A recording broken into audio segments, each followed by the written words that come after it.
We come to the Earth, which, well, grew to get here, the way it is now. Here is our world, our planet Earth, floating in space.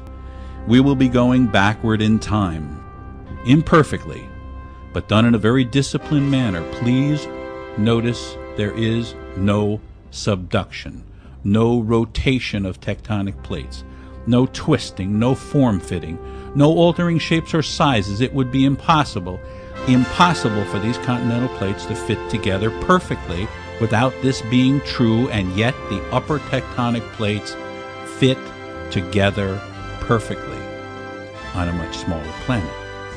Yes, there's been some erosion, landslides, blah blah, but overall this activity is insignificant.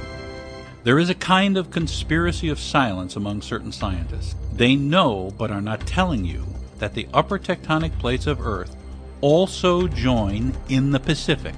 Not partially, they join totally.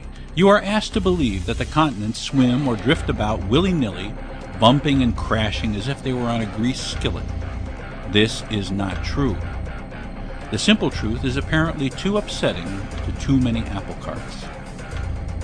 We're now going forward in time to show how the actual growth of the Earth took place. Imperfect as to details, but the overall is nailed.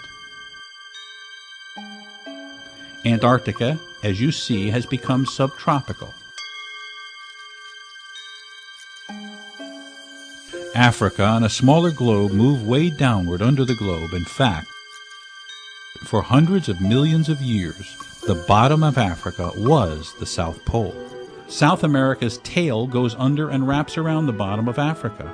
Then, incredibly, it joins coast with Antarctica.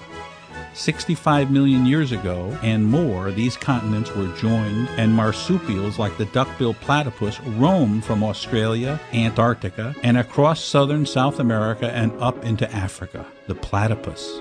Dinosaurs roamed all over this world on the upper tectonic plate because there were no oceans, just shallow seas. Here today, Antarctica is frozen over, and Australia and its surrounding islands are the remaining home of marsupials. Do you see how broadly the Pacific is opening compared to the Atlantic? This is exactly why the knee-jerk Pangea theory exists. The Pacific spread is too difficult to easily visualize because it's so big. The Atlantic spread is so obvious that a child would recognize it, but they are the same.